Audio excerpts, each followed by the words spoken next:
손주 양육 갈등 끝에 갈라진 두 집안. 윤정자는 손주가 태어나던 날 세상을 다 가진 것처럼 기뻤습니다. 평생 공장 일을 하며 아들 하나만 바라보고 살았던 그녀에게 손주의 울음소리는 인생에서 가장 따뜻한 선물처럼 느껴졌습니다. 그래서 며느리 최수연이 아이 맡길 곳이 마땅치 않다고 말했을 때도 정자는 망설이지 않았습니다. 내가 볼게. 돈 아끼고 마음 편하게 일 다녀. 그 말 한마디로 시작된 손주 양육은 어느새 정자의 하루 전체가 되어버렸습니다. 새벽부터 이유식을 만들고 감기라도 걸릴까 밤새 안고 재우고 허리 아픈 것도 참고 아이를 업었습니다. 하지만 시간이 흐를수록 조금씩 이상한 균열이 생기기 시작했습니다. 며느리는 점점 예민해졌고 정자는 점점 서운해졌습니다. 어머니는 왜 자꾸 옛날 방식대로 하세요? 애한테 그런 거 먹이지 마세요. 처음에는 그냥 세대 차이라고 생각했습니다. 하지만 작은 말들이 쌓이고 쌓여 결국 두 집안은 돌이킬 수 없는 갈등 속으로 빠져들게 됩니다. 그리고 어느 날 손주 앞에서 터진 한마디는 평범했던 가족을 완전히 갈라놓고 말았습니다. 이 이야기는 사랑으로 시작했지만 상처로 끝나버린 손주 양육 갈등에 대한 이야기입니다. 윤정자의 하루는 손주 민우가 태어난 뒤 완전히 달라졌습니다. 새벽 5시면 눈을 떴습니다. 분유물을 끓이고 아이 빨래를 삶고 며느리 최수연이 출근하기 전까지 아침 준비까지 모두 끝내야 했습니다. 정자는 힘들다는 말을 하지 않았습니다. 손주 웃는 얼굴 하나만 봐도 허리 아픈 줄 모르겠다고 생각했습니다. 우리 민우는 할머니가 키우는 거야. 동네 사람들에게 그렇게 자랑하기도 했습니다. 며느리와 아들 모두 맞벌이였기에 아이를 거의 하루 종일 정자가 돌봤습니다. 첫걸음도 정자가 먼저 받고 첫 단어도 정자 앞에서 나왔습니다. 그래서 어느 순간부터 정자는 자신도 모르게 손주를 내 자식처럼 여기기 시작했습니다. 하지만 문제는 그때부터였습니다.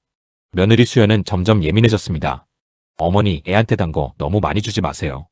요즘은 억지로 밥 먹이면 안 돼요. 처음엔 웃으며 넘겼습니다. 우린 다 이렇게 키웠어. 애는 잘 먹어야 튼튼하지. 하지만 수연 표정은 점점 굳어갔습니다. 정자는 서운했습니다. 자기 딴에는 밤잠까지 줄여가며 키워주는데 고맙다는 말보다 지적만 들리는 것 같았습니다. 그러던 어느 날 수연은 CCTV를 설치하겠다고 말했습니다. 요즘 아기 상태를 좀 보고 싶어서요. 그 말에 정자는 순간 얼굴이 굳었습니다. 나 못 믿는 거니? 수연은 당황하며 웃어 보였지만 정자의 마음은 이미 깊게 상처받고 있었습니다. 그런 뜻 아니에요, 어머니. 그냥 아이 생활 패턴 확인하려고. 하지만 정자 귀에는 그 말이 전혀 다르게 들렸습니다. 이제는 날 감시하겠다는 건가? 그날 이후 정자는 점점 말수가 줄어들기 시작했습니다. 그리고 집 안에는 보이지 않는 긴장감이 천천히 쌓여가기 시작했습니다. 윤정자는 그날 이후 마음 한구석이 계속 불편했습니다. 거실 한쪽에 설치된 CCTV가 자꾸 눈에 밟혔습니다. 손주 민우를 안고 있어도 누군가 자신을 지켜보고 있는 기분이 들었습니다.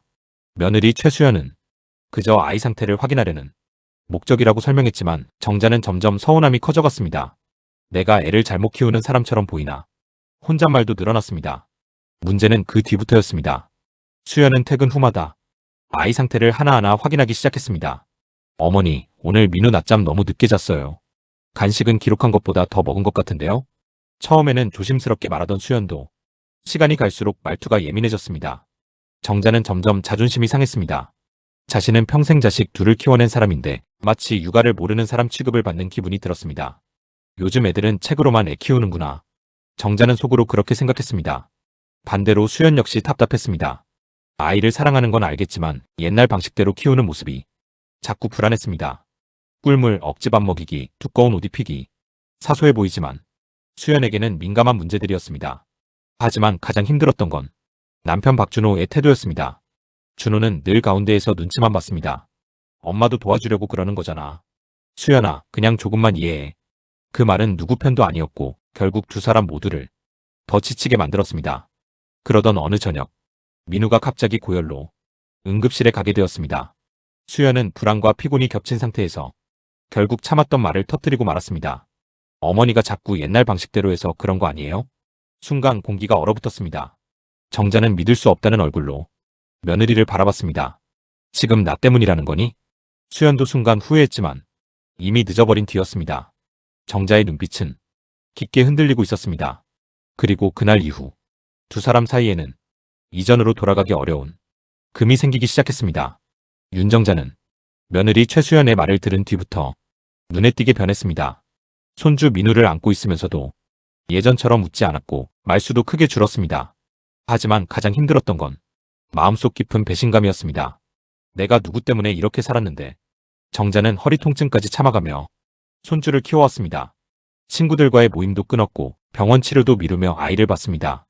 그런데 돌아온 것은 고맙다는 말보다 의심과 불만처럼 느껴졌습니다. 반면 수연 역시 지쳐가고 있었습니다. 회사 일과 육아를 동시에 버티는 것도 힘들었는데 시어머니와 계속 부딪히는 상황까지 이어지자 점점 감정이 예민해졌습니다.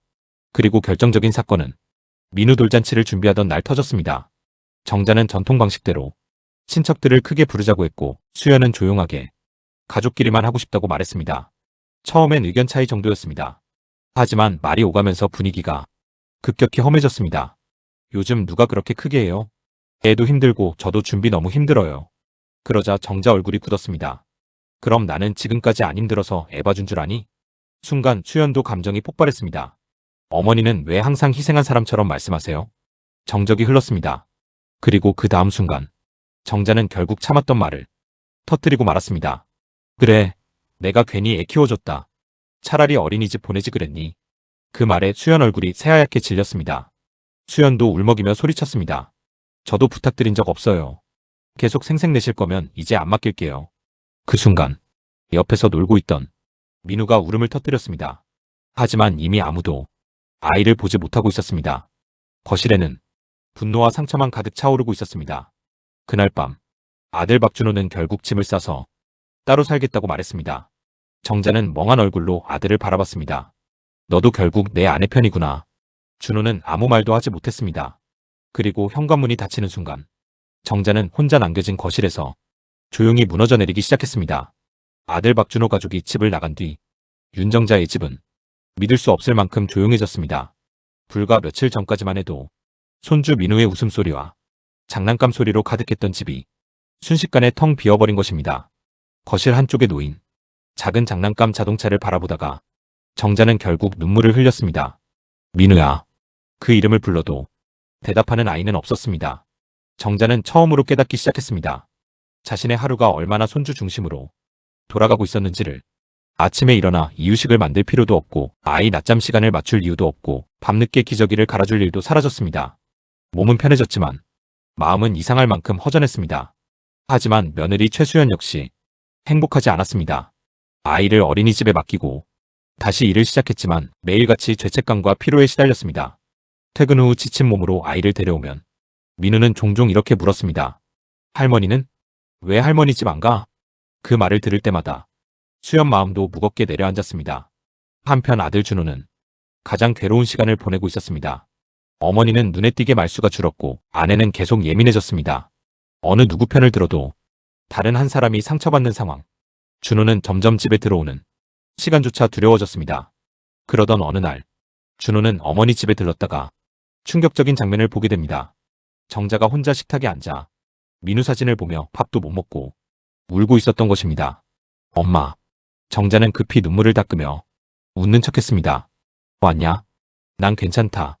하지만 준호는 알 수 있었습니다. 어머니가 전혀 괜찮지 않다는 것을. 그리고 그 순간 처음으로 깨닫게 되었습니다. 이 갈등 속에서 가장 크게 무너지고 있는 사람은 어쩌면 혼자 남겨진 어머니일지도 모른다는 것을. 며칠 뒤 박준호는 결국 마음이 무거워 아들 민우를 데리고 잠시 어머니 집에 들렀습니다. 문이 열리자 윤정자는 순간 말을 잃었습니다. 민우야. 아이를 보는 순간 참고 있던 감정이 한꺼번에 밀려온 것입니다. 민우는 반갑게 달려와 정자 다리를 꼭 끌어안았습니다. 할머니, 왜 우리 집 안 와? 그 순수한 질문 하나에 정자 눈가가 금세 붉어졌습니다. 정자는 애써 웃으며 아이를 안아 올렸지만 손은 떨리고 있었습니다. 한편 뒤늦게 집으로 들어온 며느리 최수연 역시 그 모습을 보고 잠시 멈춰섰습니다. 어색한 침묵이 흘렀습니다.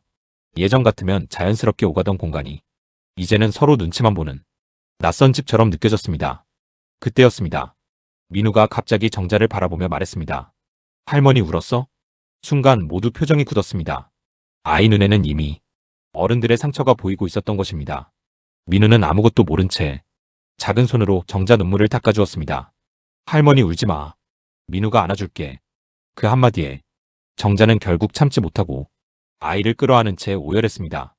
수연 역시 고개를 돌린 채 눈물을 삼켰습니다. 그 순간 처음으로 깨닫게 되었습니다.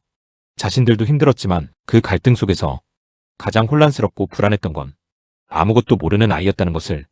정자는 떨리는 목소리로 말했습니다. 미안하다. 내가 괜히 욕심냈다. 수연도 한참 망설이다가 조용히 입을 열었습니다. 저도 죄송했어요. 어머니 마음을 너무 몰랐어요. 그 말에 정자는 고개를 숙였습니다. 사실 두 사람 모두 손주를 사랑하는 마음은 같았습니다. 단지 방식이 달랐고 서운함을 표현하는 방법이 서툴렀을 뿐이었습니다.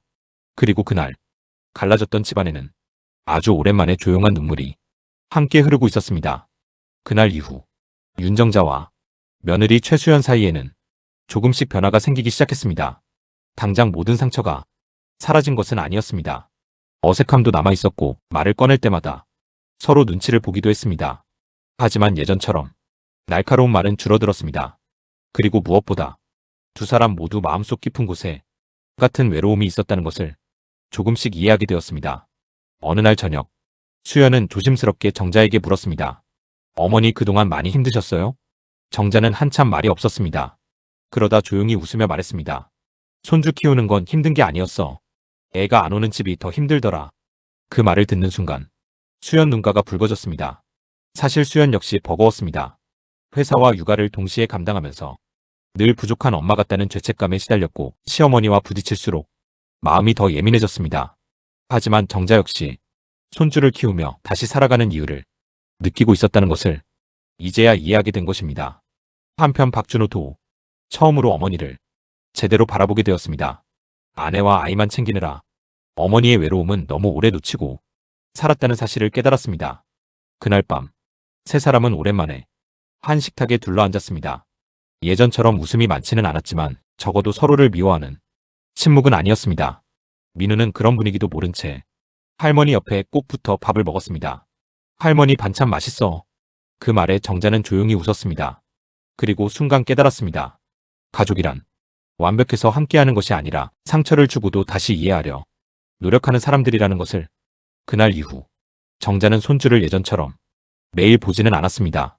하지만 수연은 가끔 먼저 전화했습니다. 어머니, 오늘 민우 데리고 갈게요. 같이 저녁 드세요. 짧은 말이었지만 그 안에는 예전과 다른 온기가 담겨 있었습니다. 그리고 정자는 그 따뜻한 변화만으로도 충분하다고 느끼기 시작했습니다. 시간이 흐른 뒤에도 두 집안 사이의 거리는 쉽게 좁혀지지 않았습니다. 손주를 향한 사랑은 같았지만 그 사랑을 표현하는 방식이 서로를 상처 입혔고 결국 깊은 골이 되어버렸습니다. 한쪽은 우리가 키운 아이라는 책임감을 내려놓지 못했고 다른 한쪽은 우리의 아이를 빼앗겼다는 서운함을 끝내 지우지 못했습니다. 그 감정들은 세월이 흐를수록 더 단단해져 말 한마디조차 조심스러운 벽이 되어버렸습니다. 그러나 아이는 그 사이에서 자랐습니다. 누구의 잘못도 묻지 못한 채 두세 개를 오가며 사랑을 나누어 받아야 했습니다. 그 아이의 웃음 뒤에는 늘 어른들의 침묵이 따라다녔습니다. 늦게서야 두 집안 모두 깨닫게 됩니다. 가장 크게 잃은 것은 체면도 자존심도 아닌 함께 웃을 수 있었던 시간이었다는 것을요. 하지만 이미 많은 것들이 엇갈린 뒤였습니다. 화해의 문은 닫힌 것이 아니라 열기에는 너무 많은 시간이 지나버린 상태였습니다. 그래도 남아있는 마지막 진실이 하나 있다면 그것은 이것이었습니다. 서로를 미워해서가 아니라 너무 사랑했기 때문에 생긴 갈등이었다는 것.